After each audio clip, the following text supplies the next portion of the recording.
Bonjour, je suis Dr Kosui Koudou Marie-Claude, médecin généraliste, thérapeute familial, et j'ai initié des conversations avec des jeunes et des moins-jeunes pour donner les clés aux jeunes qui leur permettent d'ouvrir les portes sur le chemin dans ce fantastique cadeau qu'est la vie.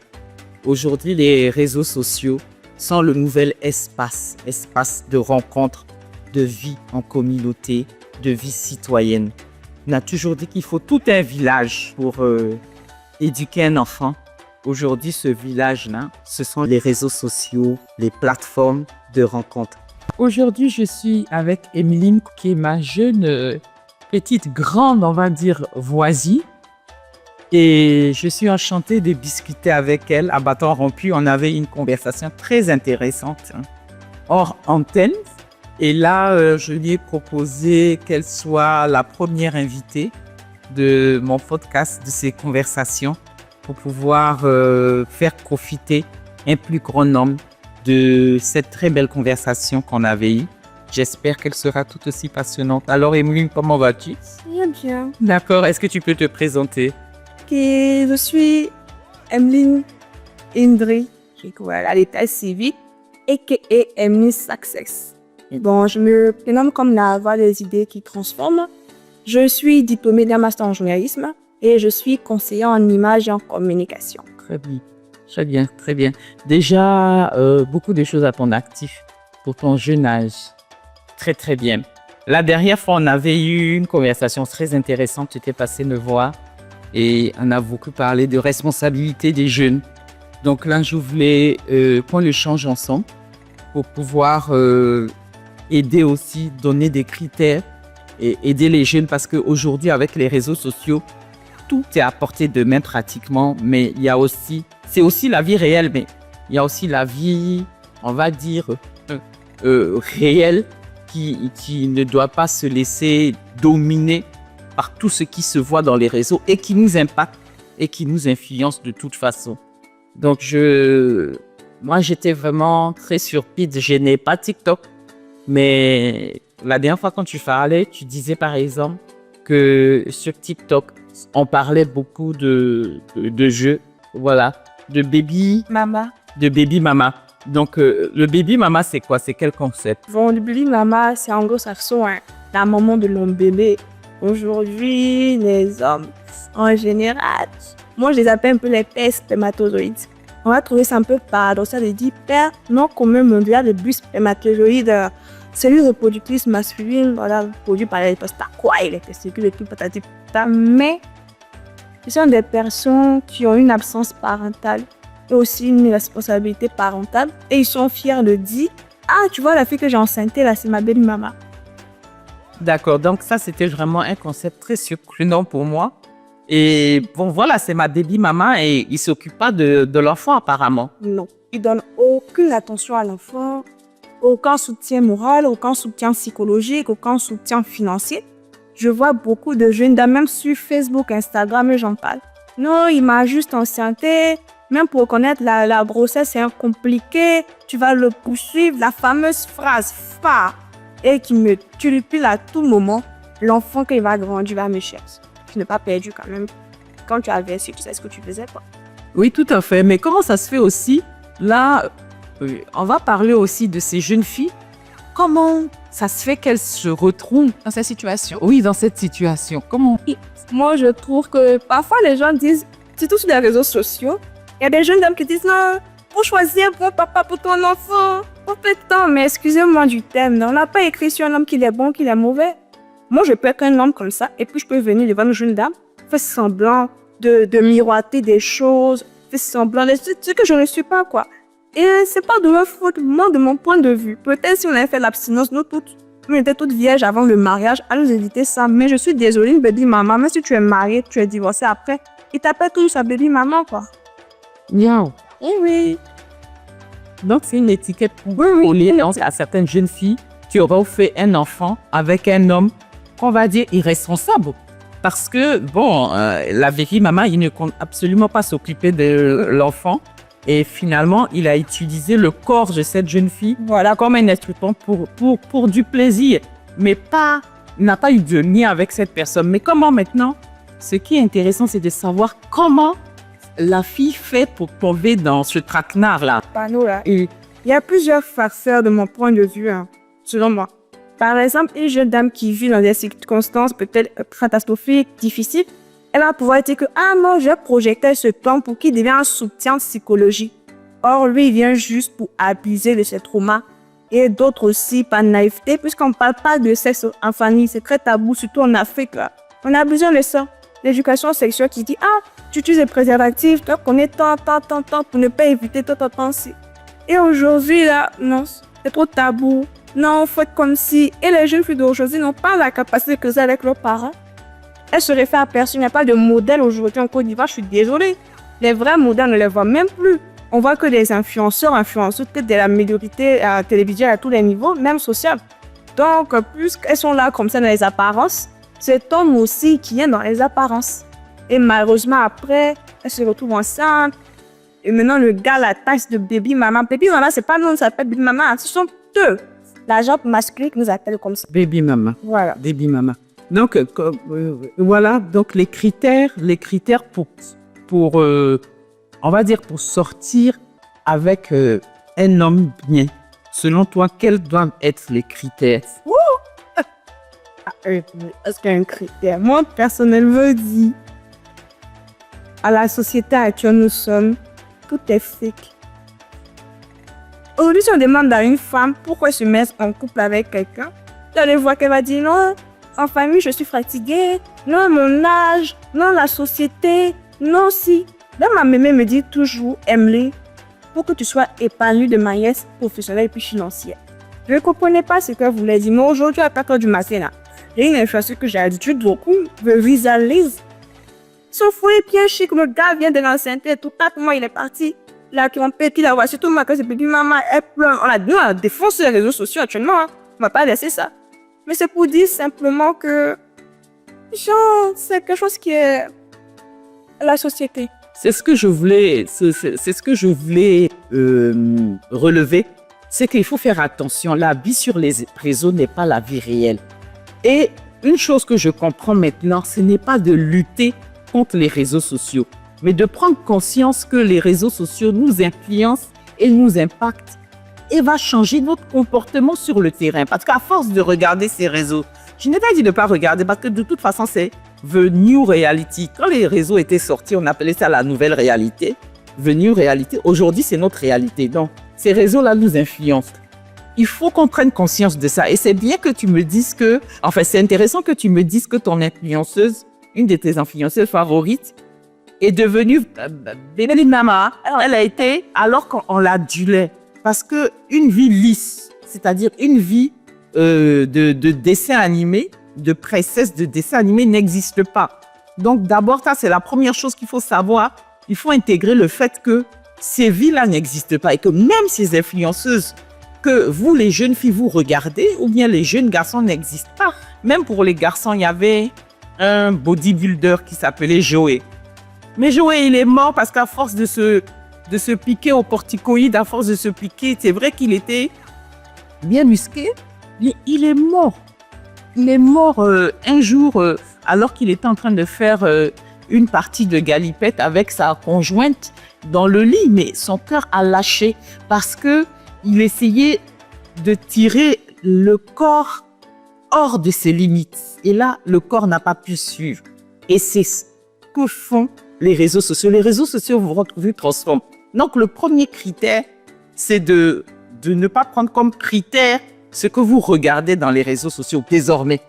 Pour moi, le premier critère pour choisir un homme, c'est de ne pas choisir comme critère ce que vous regardez dans les réseaux sociaux et qui vous paraît bien. Parce que la réalité, c'est qu'après, la dame aussi, l'influenceuse des réseaux sociaux, a été abandonnée, cette jeune fille. Et elle s'est barrée elle-même. Elle s'est barrée. Bon, elle s'est barrée et bon, elle est baby maman, mais elle s'est barrée parce que là, elle s'est rendue compte que ce dont elle rêvait, c'était pas ça. Ou bien elle s'est rendue compte que elle est influenceuse, qu'elle veut une vie de rêve et que le conjoint qui est à côté n'est pas forcément en train de rentrer dans le rôle qu'elle souhaiterait. Il rentre dans le rôle. Il rentre dans le réel. Millionnaire. C'est là. Oui, dis ça. Mais son qu'il a trompé à 4 mois de grossesse. Bon, à 4 mois de grossesse, il a trompé. Pourquoi? Tout simplement parce que pour lui, c'est le corps de la femme. C'est un corps pour avoir son plaisir. Ce n'est pas un corps qu'il faut respecter. Ce n'est pas un corps qui est associé à des sentiments, à de l'affectivité, à un esprit, à une âme. Donc, c'est dans sa globalité qu'il faut prendre ça. Et ça aussi, c'est important. Hein? Les jeunes filles, c'est important. Quand vous êtes en relation, il faut savoir si le partenaire qui est en train de vous draguer, qui est en train de faire la cour, s'il vous respecte et puis s'il s'intéresse à votre vie. S'il s'intéresse à votre vie, il ne s'agit pas de coucher avec le premier venu, etc. Hein? La dernière fois, je parlais avec une jeune fille qui me disait non, moi, mon body count, là, c'est que 3. Mais si toi-même, tu parles de body count, ça veut dire que la relation elle-même, elle est rien que physique. Mais après, quand il te lâche, ce monsieur, hein, le numéro 3 du body count, tu es très peiné. Mais la peine, c'est quoi? La peine, c'est affectif, c'est émotionnel. Donc, le corps, ce n'est pas... Les relations ne peuvent pas être ramenées rien que à de la sexualité, à une relation physique, même à du matériel et à de l'argent. La relation, elle est aussi affective. Et justement, pour se mettre avec quelqu'un, il faut d'abord tisser les liens affectifs. Mais les liens affectifs, c'est quoi? C'est l'intérêt que j'ai pour toi. Je veux savoir ton nom. Combien tu as de frères et sœurs? Où sont-ils? Que font-ils? Comment s'appelle ton papa, ta maman? Et puis, je viens chez toi. Parce que tu n'es pas une fille de rue. Donc, les filles, c'est un très bon critère. Le garçon qui ne veut pas venir à la maison, il faut s'en méfier. Et je dis aux parents que c'est une grande erreur d'interdire à vos enfants d'emmener leurs amis à la maison. Parce que comment vous allez faire pour voir qui ils fréquentent? C'est une très, très grande erreur. Et donc ça, il faut pouvoir corriger. Donc moi, la première chose, c'est de se rendre compte comme critère que mon critère ne doit pas être celui des réseaux sociaux. La deuxième chose, c'est de tisser des liens affectifs, c'est-à-dire quel est l'intérêt de développer du sentiment. Le sentiment, c'est quoi? C'est plus que de l'émotion. On peut tomber amoureux de tout et de n'importe qui, mais c'est vrai que si je tombe amoureux de quelqu'un qui est déjà marié, donc ça, c'est l'émotion, mais après cette émotion-là va rencontrer la raison. Je vais réfléchir un peu. Je dis, mais il est déjà marié, c'est pas possible. Cette relation-là ne tient pas. Donc l'émotion va rencontrer un peu la réflexion. Faire attention, il faut que l'émotion qui n'est ni bonne ni mauvaise, cette émotion rencontre la réflexion. Et je croise les deux. Ah, quand je réfléchis, je vois que ce n'est pas bien. Ça ne se fait pas. Mais aujourd'hui, on est en train de vider un peu de la substance, le bien et le mal. Tout acte, on dit de ne pas juger l'acte. Donc finalement, les gens n'ont pas de critères. Dès que tu dis non, ça c'est pas bien, tu me juges. Pourquoi tu me juges? Dieu dit ne pas juger. Mais tu es en train de sortir avec un homme marié ou bien tu es en train de sortir avec un homme qui a déjà une copine. Bon, la dame, la jeune influenceuse, je ne sais pas s'ils étaient mariés légalement, ils étaient mariés. Bon, tu as vu que elle-même, elle n'a pas accepté d'être trompée. Elle est blanche. Voilà, mais elle ne l'a pas accepté. Mais ici aussi, par contre, en Côte d'Ivoire, ça se voit. Très rare. Très rare. Très rare, pourquoi? Parce que qu'est-ce qu'on met devant? Il n'y a pas d'arrêt que je mets devant, mais la société africaine, c'est patriarcal d'abord. Oui. Oh, la société américaine, elle est matriarcale. Là-bas, C'est ton point de vue. Voilà, my point of view. Donc, là-bas, les femmes, eux-mêmes me disent, à tourner les femmes, parce que quand l'enfant est brisé, la société est brisée. Ici, la société est patriarcale. De toute façon, comme monsieur fait ses choses, ses bêtises et tout, c'est pas les divorcer. On se dit, ah, tu peux demander pardon, la famille de monsieur, ta famille, et tout. Et puis, on se dit, ah, mais c'est lui qui a le patrimoine financier. Moi, je n'ai rien. C'est lui qui m'a offert la voiture, c'est lui qui m'a habillé, c'est lui qui a pris des enfants et tout. Elles n'ont pas d'échappatoire financier. Nous n'avons pas d'échappatoire financier en la paix. Oui, donc c'est ce que tu appelles une société patriarcale. Et là, oui, je vois. Elle a influencé aussi par des lois. Parce que je suis désolée, je ne vois pas un homme voter à l'Assemblée nationale qui doit me protéger, moi. Ce sont des hommes. La majorité sont des volages. On connaît les maîtresses et tout. Bon, il ne sait pas quelle société elle me dit, moi, elle me dit, je te protège. Au moins, c'était représentatif par des bases. Elle dit que oui, je suis protégée. Mais nous, les femmes aujourd'hui, nous sommes juste assises là, on veut juste se marier, faire des enfants et tout. Quand une femme essaie de sortir un peu du lot, dans la politique, dans du leadership féminin, elle est écrasée par cette passe à voir. Parce qu'elles sont frustrées. Quand tu te vois avancer en train d'évoluer, mais tu as le miroir de leur frustration. Bon, c'est pas ça qu'on a besoin. Quand on voit aujourd'hui tout ce qui se passe en Afrique, tout, je me dis, mais si nous, les femmes, étions un peu solidaires, quand une veut monter, on applaudit, parce que quand elle change vers loi, moi, ça me touche pendant 20 ans, 30 ans. Maintenant, on ne réfléchit pas comme ça. On est là juste pour plancher et tout. Maintenant, les hommes sont là-haut, Jacques devant. À Namibie, c'est femme qui est présidente, hein. Elle est venue net, là, le ministre qui a vu que tu plus de 16 ans. Elle dit, hey, tu vas en prison. C'est pas prêt. Mais ici, là, ils se protègent. Les hommes sont tellement solidaires dans le mal à tous les niveaux. Elle a besoin, si je peux être locative aussi, pas moi. Oui, ma voix compte quand tu sois au marché, quand tu sois au village, ta voix compte. Mais notre voix ne compte pas.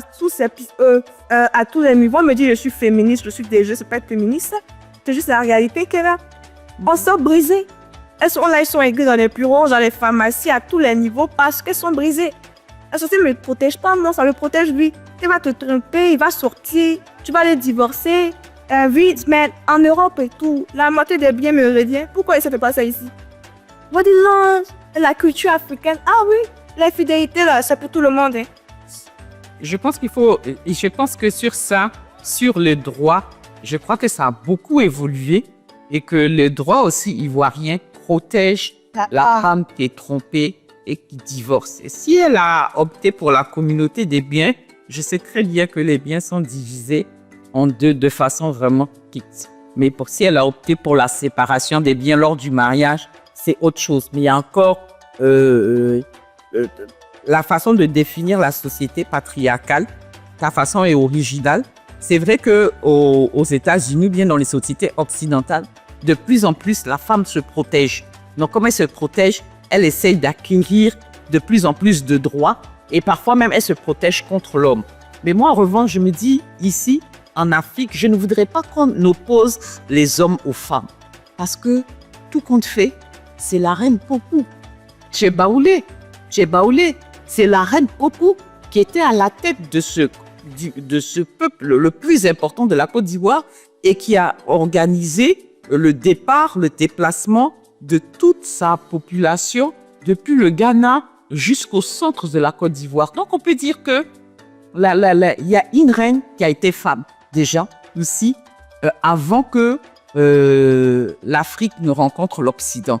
Donc, notre société avait déjà donné une place aux femmes et je pense qu'on a perdu cette place, justement, avec la rencontre de la culture occidentale. Donc, il faudrait qu'on retrouve la place qu'avait la femme dans nos sociétés traditionnelles, qu'on la retrouve et qu'on puisse pas la remettre parce qu'on on peut pas reculer du temps.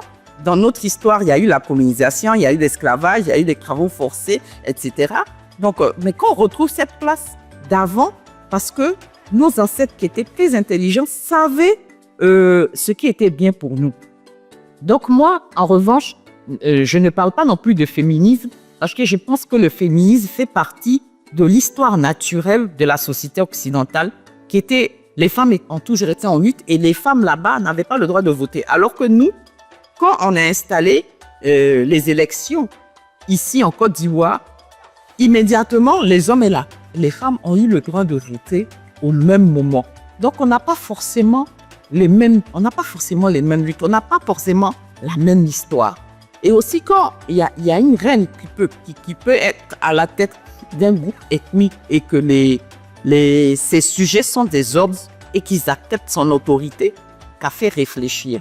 Donc, moi, je dirais que ce dont tu parles aujourd'hui, c'est vraiment aujourd'hui l'inclusion de la société occidentale, n'évoque pas l'intrusion de façon négative, qui fait qu'on a complètement perdu nos repères et que bon, aujourd'hui, la femme est très dépendante. Donc, si elle est trompée, en tout cas en Afrique, elle va peut-être accepter parce qu'elle va voir tout ce qu'elle va perdre de façon matérielle.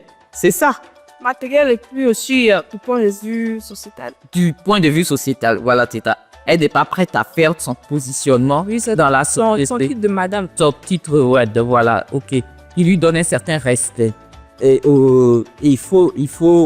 mais pour cela, pour prévenir cela, moi je pense que pour prévenir cela, il y a quelque chose à faire. C'est surtout justement le critère de choix. Donc de la personne avec qui je me mets. Donc la personne avec qui je me mets, je ne dois pas pour moi seulement, selon la morale, les filles ne doivent pas donner leur corps à un homme dès les premières heures de la rencontre. Et ça, c'est très important. Je te vois en train de faire un certain visage. Oui, et puis, quand je dis à propos du sexe, je veux vous donner des critères. Les jeunes filles, ne couchez pas rapidement avec les hommes. Vous n'allez pas sortir gagnant. Vous n'allez pas sortir indemne de ces relations charnelles. Je vous le promets. Et c'est ce que je disais. C'est-à-dire quand on me dit body count, mais vous n'êtes pas que de la chair. Vous n'êtes pas que un corps. Vous êtes aussi esprit, vous êtes âme, vous êtes émotion, vous êtes sentiment. Et c'est de là quand tu parles des traumas. Le trauma, c'est quoi? Le trauma, il ne se voit pas. Quand on voit une personne, on ne voit pas ses traumas. C'est à force de parler avec elle, d'échanger, de l'observer, de voir ses comportements et tout ça. On dit, ah, il y a des traumas qu'elle a subis. Mais ces traumas, c'est quoi? C'est justement ça. C'est d'oublier que la personne n'est pas que corps. La personne aussi est esprit. Et donc, pour éviter toutes ces déconvenues-là, il est important pour la jeune fille de se préserver et de ne pas avoir de rapport sexuel en dehors d'une relation stable. Emily.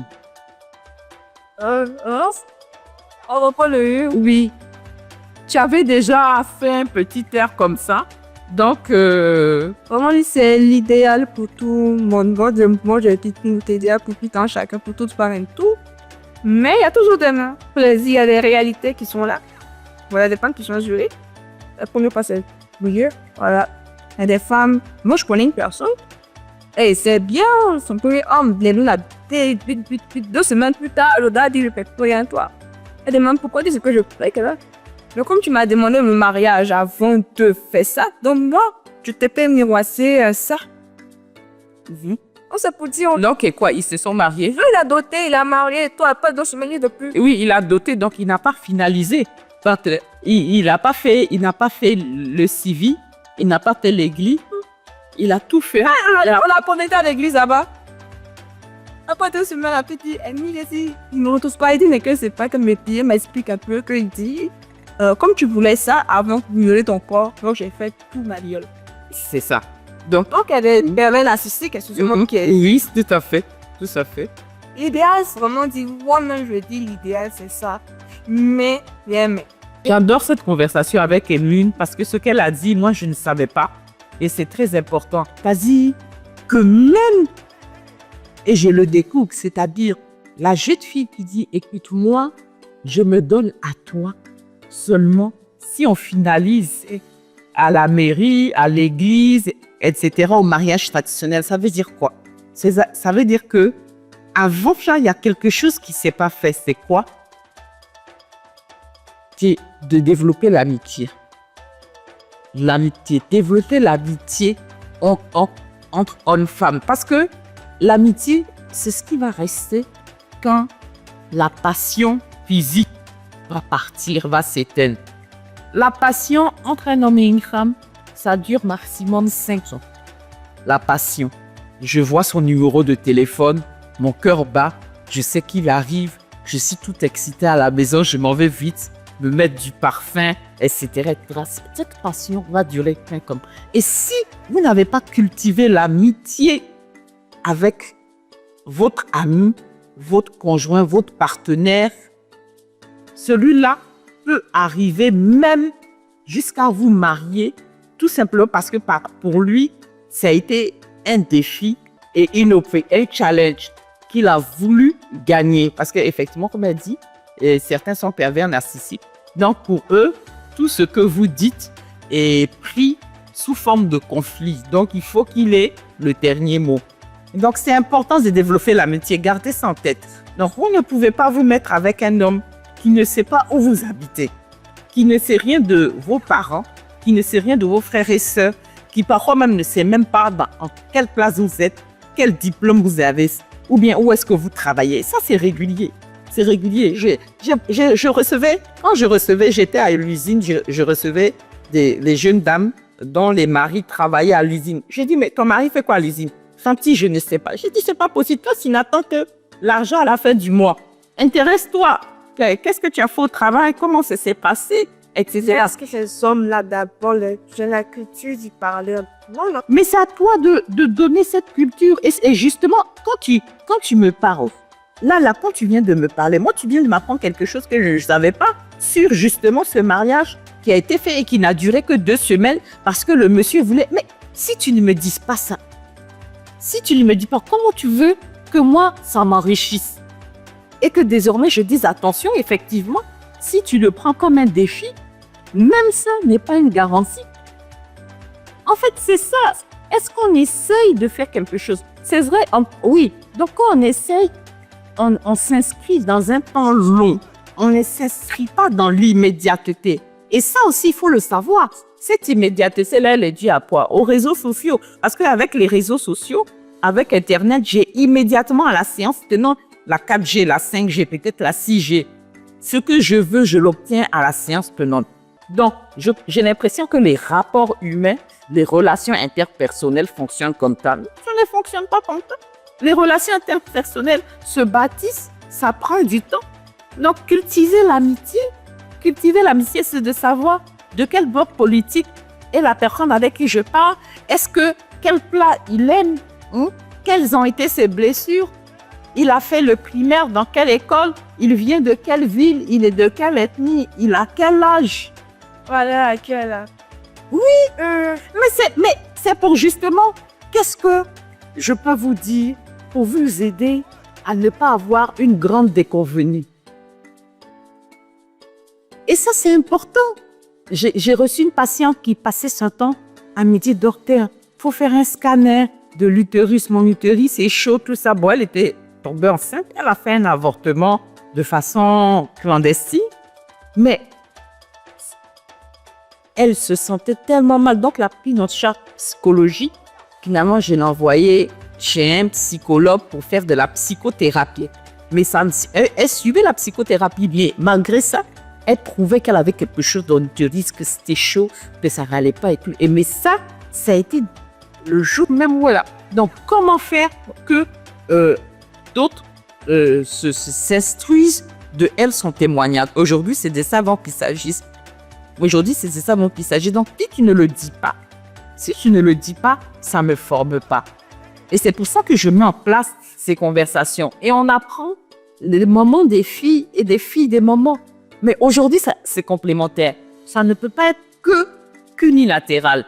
Et c'est pour ça que je parle de conversation. Et des conversations. C'est des conversations. Et donc ça, moi, je te dis, c'est l'amitié. Mais revenons un peu encore aux relations sexuelles. Tu as ri. J'aimerais encore en savoir plus.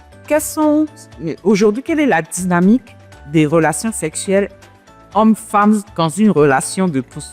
Quelle est ma dynamique? Bon, moi, dans les juste un peu imaginer. Oui. Je crois que la dynamique, plus qui sonne vers les hommes. Je vois très mal. Quand nous le dit toujours, la théorie du 3 mois. On appelle ça les 3 mois. Elle a dit quand ils viennent, ils ont 3 mois pour te convaincre. D'accord. Intéressant. Intéressant. C'est la théorie des 3 mois. Ça dit, il vient les 3 mois. De patience. Oui, les 3 mois, c'est que moi je fais. Elle a dit, j'étudie la personne. De marier avec ma mémé, faut que je m'améliore. On check son profil. On va chercher sur Internet. On fait tout. Si on ne trouve pas là, vraiment, c'est pas bon. On fouille jusqu'à un peu. Et je demande à ChatGPT de m'étudier un peu sa photo, ses vidéos. Et ChatGPT m'analyse. Me dit tout son comportement. Quand tu poses des bonnes questions, je réponds facilement. Et parfois aussi la prière. Mon point de vue. Oui, on prie beaucoup. Il demandait à Dieu et tout, mais c'est pas de bon aussi. Mais moi, je dis toujours, pas de bon. Hein. À ton Covid qui sera là, tu prends ton Covid, tu devrais ton Covid. Aujourd'hui, les hommes africains, excusez-moi, ils sont plus trop patients. Parce que je suis désolée, il y a plus de vrai à un moment, vous avez ainsi dit, tout tout est influencé par les réseaux sociaux. Surtout nous les femmes, pour avoir une image en fait âgée. C'est vrai qu'il manque aussi une page. Est-ce que ton gars aimerait les copines page? Question. Wow, c'est-à-dire on est beaucoup dans le matériel. Et Le monde a toujours été capitaliste, hein? le monde a toujours été capitaliste. Mais quand tu dis les Africains, c'est pas que les Africains. C'est vrai, c'est notre société. Chaque société a cet art.